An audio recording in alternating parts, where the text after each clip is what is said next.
Welcome to the Bankless Summit, a series of talks from speakers all around the Ethereum ecosystem, which were all presented at a one-day event hosted the day after DevCon called the Bankless Summit. We're releasing some of these talks on the podcast throughout the week, and the rest will be available on the Bankless premium feed. You're about to hear from Mteam, or Matthew. Mteam is what he's known as on Twitter, who is the CEO and co-founder of Spire, a based rollup framework. Mteam, for those who don't know, is 17 years old. I actually had to write an excuse note that he could give to his school for him to miss class and go all the way from the United States to attend DevCon and to give this talk about how based rollups help ETH's value accrual and tap into Ethereum's network effects at the Bankless Summit. Many people said that this was the most impressive technical talk at the Bankless Summit. I don't know what you guys were doing when you were 17, but I wasn't doing anything like this. So let's go ahead and hear from Mteam right now. But first, a moment to talk about some of these fantastic sponsors that make this show possible. If you want a crypto trading experience backed by world-class security and award-winning support teams, then head over to KRAKEN, one of the longest-standing and most secure crypto platforms in the world. KRAKEN is on a journey to build a more accessible, inclusive, and fair financial system, making it simple and secure for everyone, everywhere, to trade crypto. KRAKEN's intuitive trading tools are designed to grow with you, empowering you to make your first or your 100th trade in just a few clicks. And there's an award-winning client support team available 24/7 to help you along the way, along with a whole range of educational guides, articles, and videos. With products and features like KRAKEN Pro and KRAKEN NFT Marketplace and a seamless app to bring it all together, it's really the perfect place to get your complete crypto experience. So check out the simple, secure, and powerful way for everyone to trade crypto, whether you're a complete beginner or a seasoned pro. Go to kraken.com/bankless to see what crypto can be. Not investment advice. Crypto trading involves risk of loss. The UNISWAP wallet is officially the preferred wallet of Bankless,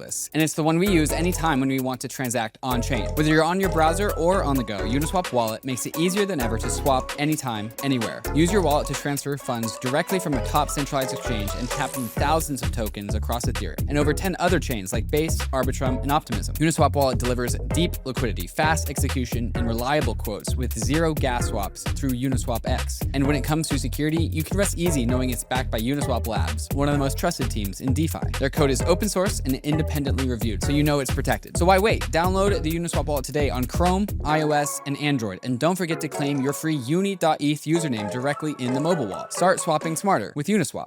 Tired of juggling multiple wallets and websites just to navigate Web3? Meet Magic Eden, the home of Web3. It is becoming a super dApp where you can do everything cross-chain all in one place. They're solving UX issues by building products across every chain ecosystem, swaps, borrowing and lending, NFTs, perps, and more, all seamlessly cross-chain. Instead of hopping between countless sites and handling multiple wallets, just use Magic Eden. Save time and get to the meme coining faster. Plus, the ME token is coming out this quarter from the ME Foundation. If you've used any of their protocols, like the NFT platform, you can claim some. So check out Magic Eden today and watch them become a super dApp and the home of Web3 in real time. You can get there at magiceden.io to get started.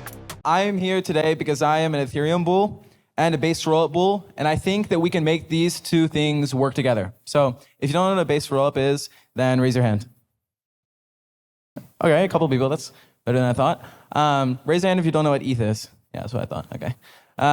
By the end of this presentation, you're gonna go home, fly home maybe, and you're gonna buy more ETH because this story that I'm about to tell you is incredibly bullish. More bullish than deflationary money or yield-bearing money, all right? That's pretty boring, that's like TradFi stuff. I actually don't care. I am Mteam, I am Matthew, I am the co-founder of a company called Spire Labs. We build a framework that gives developers the ability to make their own based app chains, a customizable and composable environment for their applications. If you want a base rollup, then talk to me afterwards. All right, so to understand value accrual today and the future that I'm about to promise you, we're gonna talk about value accrual so far. So Ethereum has been around for about 8 years, and we've had a few different ideas about what value accrual could be. The first one, I think is really notable, is EIP 1559, which is the idea of the burn, right? We have a multi-dimensional fee market made up of priority fees on top and the base fee down below. The base fee is set by the protocol and burned. The priority fee is returned to proposers to incentivize them to include transactions. Now, this has like a core thesis in its entire value accrual narrative, which is that the ETH supply, as the number of ETH goes down, then the unit value of each individual Ether goes up, right? As long as the market cap stays the same, that's true. That same idea is a part of EIP 4844 and blobs. The idea here is that Ethereum provides a valuable service, DA, blobs, to rollups who purchase these. And in that purchase, what they're exchanging is the burning of some ETH. So that's the same thesis, right? As the number of ETH goes down, then the price of ETH goes up. That's about where we are today. All right, not a ton of work on specifically ETH value accrual, other than the kind of issuance and deflationary policy. There's some future things though. There's MEV burn, where we use an auction that's down here to give the Ethereum protocol the ability to know how much MEV is being extracted by the sequencers in the system, and then forcing those actors to burn some of that value. Burning ETH makes ETH price go up, or so we think. There's one thing up here, restaking, that is not a ETH value accrual thesis, but a ETH staker value accrual thesis, right? If you are a staker and are willing to take on slashing conditions and provide economic security, then you'll make more revenue, which you could return to people who stake their ETH with you. So this is one thing that might be useful to just consider. The question about restaking is like, is economic security actually that valuable? Will AVSs really demand economic security? So far, it's been represented like somewhat empirically that really not that much. And unfortunately, not enough for the kind of billions of dollars that I want to see floating across my tokens. So what? So what have we learned? MEV burn and EIP 1559 are at odds with the rollup-centric roadmap. The rollup-centric roadmap will take activity and congestion and MEV activity and move it to layer 2s, move it to rollups. This means this will no longer take place on layer 1. So if you're bullish rollups, then unfortunately you're bearish on the burn, because the burn is dependent on layer 1 activity and MEV. Now, it's very possible that there will be some MEV and some congestion taking place on layer 1, but unfortunately that will not be nearly as much as what's taking place on rollups. Now, DA is a whole other thing, right? Blobs are specifically designed for the rollup-centric roadmap, and they work really well, except that DA is not very sticky if you just have like a centralized sequencer rollup. A centralized sequencer rollup could choose to use alt-DA instead of Ethereum blobs. Justin Drake was up here talking about that kind of Ethereum DA premium. That doesn't matter unless you have, you're using other kind of features of that DA. And we'll talk about those during this presentation, but the key one is synchronous composability and things like native rollups. So we looked at all these value accrual things, and researchers, Justin Drake, of course, realized something important. Ethereum is the best sequencer. And I'm going to make this case over the next few slides, but some of you might be asking, Ethereum is a sequencer, question mark? And the answer is yes. Ethereum has been a sequencer for the past 8 years. Every consensus protocol that reaches consensus on inclusion and ordering is doing sequencing. Ethereum is sequencing Ethereum mainnet. So you're like, of course, obviously, and have adjusted your question to Ethereum as a layer 2 sequencer. And I'm here to tell you that we have made the necessary research breakthroughs and the social coordination breakthroughs to make it so that I can practically answer that question, yes. Ethereum is sequencing a layer 2 as we speak. Cool.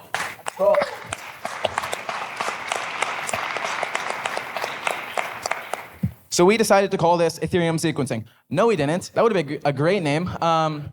We decided to call it resequencing, which would still be a great name, but no, we did not.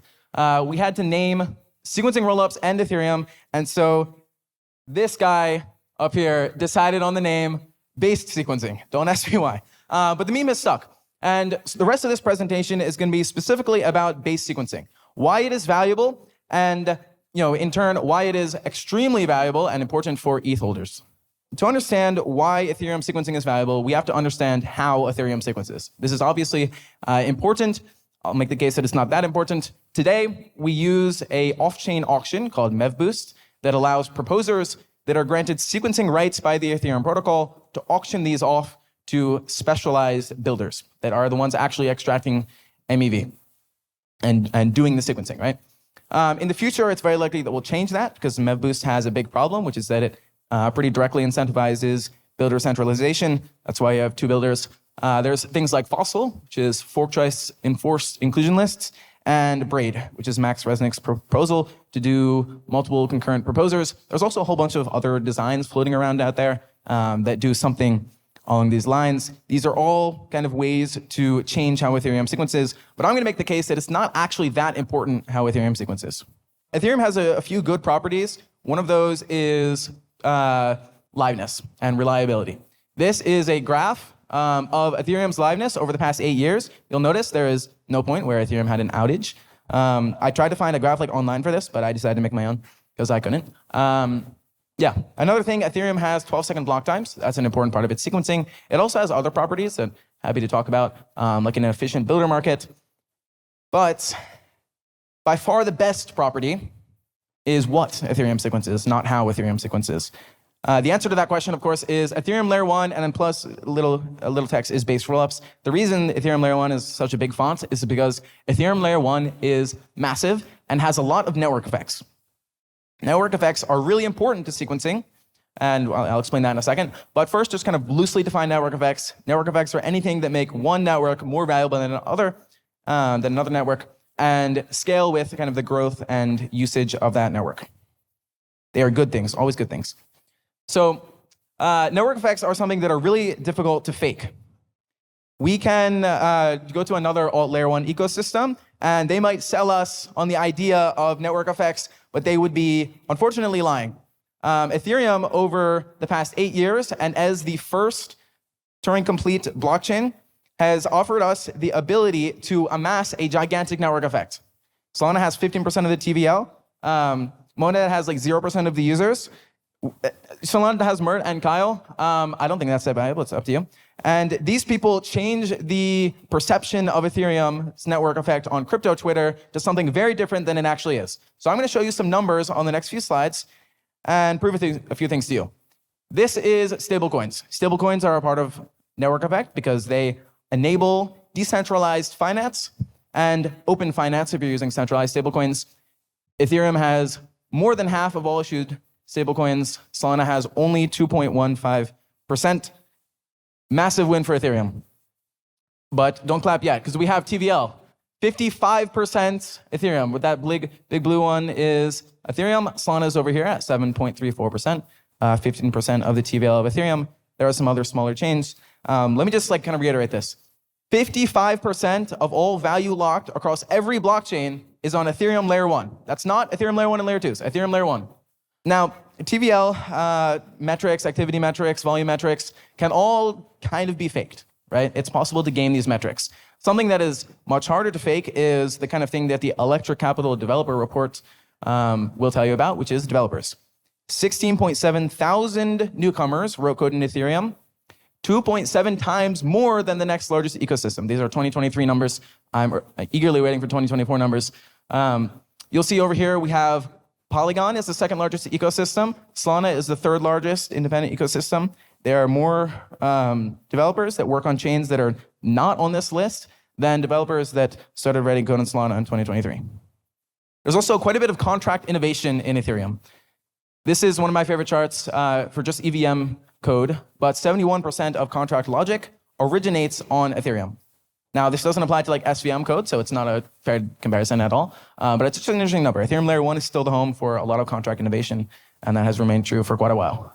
There's also quite a bit of app dispersion.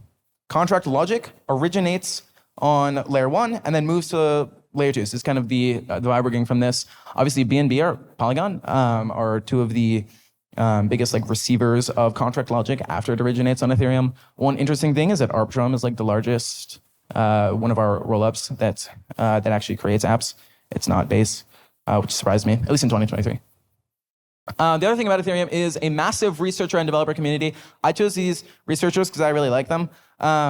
We also have the entire ETH research community, of which I've contributed to. Many people in this room have contributed to. It's amazing. We have these institutions, these organizations that work hard to make Ethereum better and easier to develop on. This QR code will take you to the Protocol Guild website, where you can see a list of more than 150 contributors to Ethereum. Now, this is from Stark's DevCon keynote, and the amazing thing about Ethereum is not only this research sauce, but also practical developer things. People who have tried to build an SVM will tell you that it actually sucks. Building on EVM is way, way nicer. And it's because of these tools that are primarily open source, except for ETHCAN, of course, and are really, really useful for developers. That is network effect for the EVM ecosystem, but applies to Ethereum Layer 1 as well. Now, Ethereum is also home to the second largest cryptocurrency. It's natively issued on Ethereum. It is the ledger of last resort. As you heard today, ETH is permissionless money. Ethereum has no VC unlocks, unlike other cryptos. Has a reasonable issuance policy, as we just heard, and that issuance policy might be getting even better in the future. And of course, has a top-tier ticker. Ethereum is also global. So there are researchers and core developers distributed around the world. This is not true for other Layer 1s who are building products, not protocols. It is translated into tens of world languages, which doesn't sound that important for us English speakers, but it really is for bringing on new developers and new researchers. There's also global community events, as evidenced by this. I live in the United States, and I'm in Asia, which is amazing. And one other kind of anecdote here is I was at an event, a DEF CON side event called EIP Fun, where I met Chinese native-speaking researchers who translate Ethereum research into Chinese for the Chinese native-speaking research and developer community. One interesting thing that they told me that shocked me was that these Chinese speaking researchers and developers are about 6 months behind the chain tip, like the research chain tip. So they're still learning about things that we published research for 6 months ago. The reason for that is because translation is slow and information dispersion is slow, and there's a massive communication overhead. I think that's a problem, something we can improve in Ethereum. But I can imagine that for a Layer 1 like Solana, they're not only 6 months behind, they're like forever behind, because there is no communication there. Let's continue. So this is all about network effects. How does this play into value accrual? So value accrual is great. I love value accrual, but I really like sustainable value accrual, because sustainable value accrual is even better for my bags. The frame shift that I want you guys to take here is think not what you should do for your Layer 1, but what your Layer 1 can do for you. Stop saying Layer 2s should accrue value to ETH. Layer 2s shouldn't do anything. This is a permissionless network. What we can do is provide a valuable service. ETH can generate value for Layer 2s and in exchange receive fees. So why sequencing? Why do I think sequencing is that valuable service?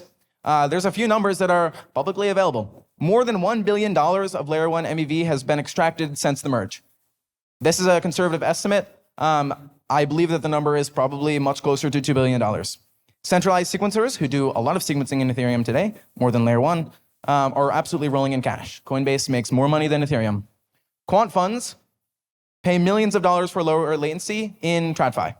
If you believe that finance and price discovery will start taking place on Ethereum and its Layer 2s, then you have to at least expect that such things will begin to happen on Ethereum as well. Sequencing value itself also scales with scale. So as Ethereum Layer 1 scales up and gets better and is able to facilitate more financial activity and just more activity in general, then the sequencing value will also scale. There's a network effect there as well. So this is where base rollups kind of enter the equation. I just have a few images to provide a definition if you want a real definition. I give a DEF CON talk on this.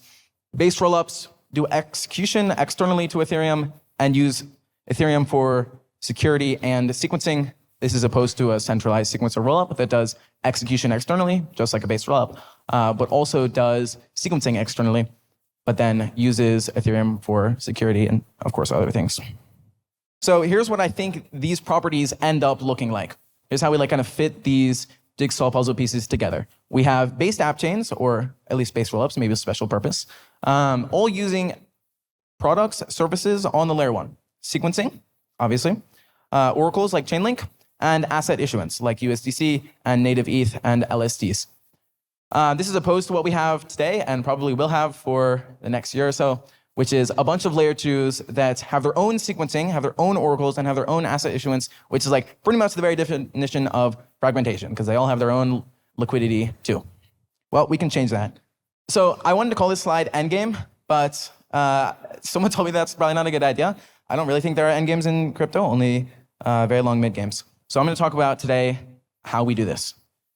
So just want to reiterate this. Exporting Ethereum sequencing, the product that we just talked about, that is incredibly valuable. It's called base sequencing. Base rollups are rollups that use base sequencing, as opposed to centralized sequencing or another form of decentralized sequencing. So there are a few teams working on base rollups. TOKU wrote some code that was forked by Nethermind to make Surge, and forked by Puffer Finance to make Unify. There's a team, Gwyneth, who's kind of a part of TOKU as well, under that umbrella, but they have their own code. Rise is also building a based rollup, high-performing based rollup. Spire is building based app chains, and Rogue is building a based rollup in kind of the purest form. These three on the right are Rise, Spire, and Gwyneth, and the three that I believe are building next-generation based rollups that have the potential to actually solve problems. So what do we get after all of this? What I like to call Harmony, which has this important property, which is composability, seamless user experience, and developer experience. You cannot get a seamless developer experience with asynchronous composability, only synchronous composability. Once we have this, we have a seamless user experience, seamless developer experience, yet we still have sovereignty. Applications still have the ability to choose things about their chain, right? They could choose to launch using a different DA provider. They could choose to change other service providers. They have the ability to do that. They also have the ability to customize, right, and specialize. Throughout all of human history, we have learned that specialization leads to efficiency. So David Hoffman said fragmentation is sovereignty. He would be correct if he just changed fragmentation to composability, which is what we're all trying to do with based rollups.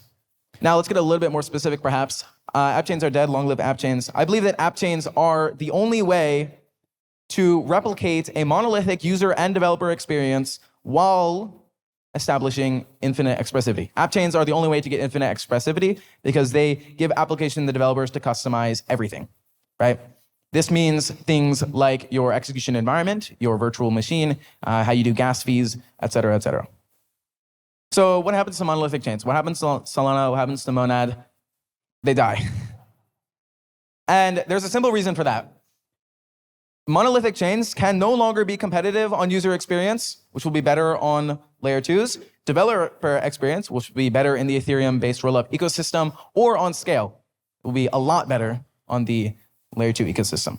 Layer 2s have the superpower of parallel innovation, where they can make progress using the unifying network effect of Ethereum while doing independent tracks of research. So we could go down 10 different research kind of paths on the tech tree at one time, which is something a monolithic chain cannot do. I am Mteam. I make the best base rollups at Spire Labs. You can message me on Twitter. It's my Twitter handle. You can email me. Stay based.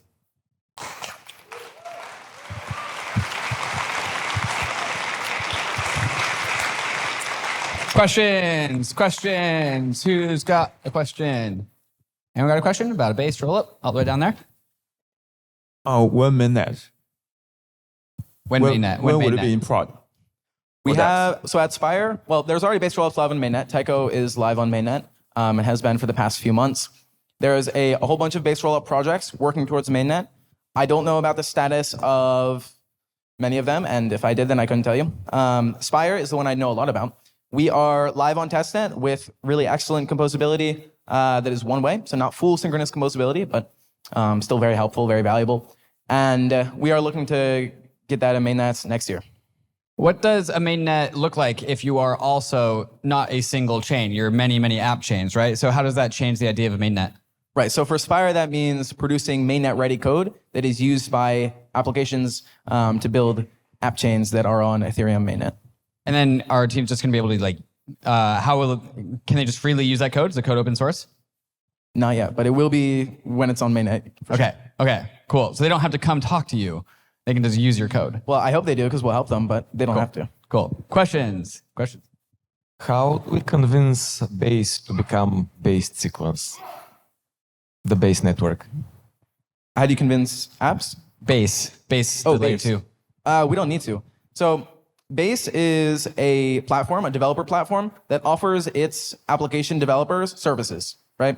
Like low block times, low gas fees, etc.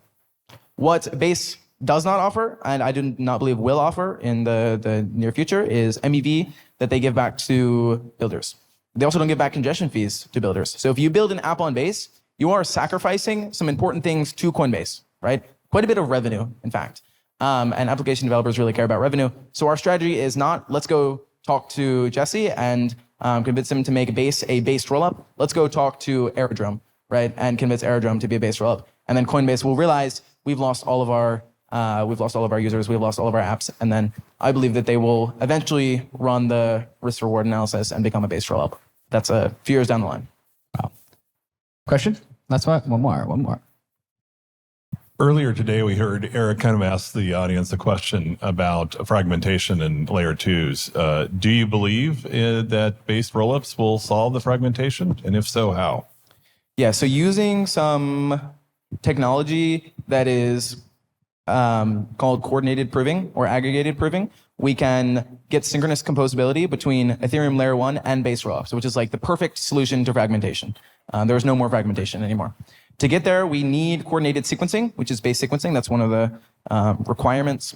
And then we also need some cryptography. So either fast T validity proofs that can be verified on chain, or fast, what we call real-time, sometimes ZK proofs that can be verified on layer 1.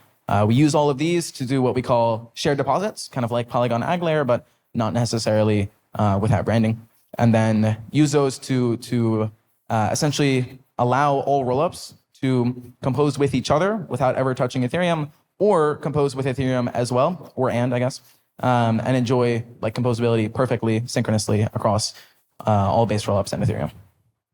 No more question and one more question. One last question, then we're moving on to Matt. Yeah, just question. How do you distribute the MEV back to the applications? Great question. So there's a few ways that we know of as researchers to understand how much MEV is being captured, because it's like not obvious from just looking at the EVM. One of these is an auction, and the other of these is like using like application-specific sequencing and like just kind of patching over that fact that we don't know. The way that Spire specifically does it, not all base rollups do this, is we run a auction to distribute what we call tickets, which are similar to execution tickets on layer 1, but applied to the proposal of a layer 2 block instead of a layer 1 block. You must burn a ticket to propose a layer 2 block, unless some circumstances where no ticket holders are available in the look ahead, which is technical stuff. But basically, something similar to execution tickets. We distribute tickets using an auction, and then you need to burn one of those tickets to propose a block. So if you end up doing sequencing, you're giving us money. I lied. One more question. Thanks for a great presentation. Just to extend on the question from Ken, how would you advise developers to pick a chain to build on today? How to who? On the fragmentation question, how would you advise a developer or a team to pick a chain to build on so they don't get paralyzed by trying to choose one? Yeah, great question. So today, developers are forced to choose between building on a layer 1 and building on layer 2s. In the future, that line will be blurred with base rollups, I believe, where deploying on a based app chain will give you your own sovereign environment while still being like on Ethereum for all intents and purposes. Today, I would recommend that you build on base or some other high performance layer 2 and be very ready for a migration to a base rollup once Spire goes to mainnet. Even more questions. I thought I saw one more hand. What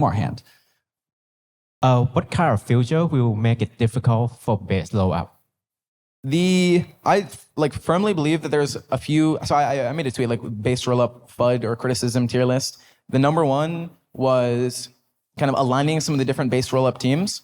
If I had to be totally honest, I think the greatest risk to the success of base rollups is not the success of anything to do with base rollups, but rather to the success of Ethereum. Like if you believe in Ethereum, you probably, by extension, believe in base rollups to some degree. I believe that if base rollups on Ethereum fail, it's almost 90% chance that it's because Ethereum layer 1 has failed. If you believe that all that network effect stuff that I showed will leave and go to other ecosystems, Monad, Solana, then that is, I think, the reason that base rollups could fail. New projects are coming online to the MANTLE Layer 2 every single week. Why is this happening? Maybe it's because MANTLE has been on the frontier of Layer 2 design architecture since it first started building MANTLE DA, powered by technology from EigenDA. Maybe it's because users are coming onto the MANTLE Layer 2 to capture some of the highest yields available in DeFi, and to automatically receive the points and tokens being accrued by the $3 billion MANTLE treasury in the MANTLE reward station. Maybe it's because the MANTLE team is one of the most helpful teams teams to build with, giving you grants, liquidity support, and venture partners to help bootstrap your MANTLE application. Maybe it's all of these reasons all put together. So if you're a dev and you want to build on one of the best foundations in crypto, or you're a user looking to claim some ownership on MANTLE's DeFi apps, click the link in the show notes to getting started with MANTLE. Centralized finance held all the power, and now DeFi gives it back to you. Enter the unlimited era with dYdX Unlimited, featuring instant market listings where you can list and trade any market instantly with liquidity. Experience trading like never before with all the trading tools you know and love, all on-chain. And then there's MegaVault, your gateway to automatic liquidity and yield. Just deposit some USDC and start earning yield immediately. It's so simple, and dYdX Unlimited comes packed with so much more. Leveraged prediction market perpetual futures, instant deposits, and there's even a revamped trading rewards program to get rewarded for every trade you make. So visit dYdX.trade today to get started. Launching a token? Worried about the IRS? Talk to TOKU for 5 minutes to learn how to save hundreds of thousands of dollars for you, your team, and your investors. Now, if you do an initial consultation, TOKU will cover the cost of your token valuation, which is what you need for your launch. So don't wait. Reach out to the team right now at team@toku.com. That's team@toku.com.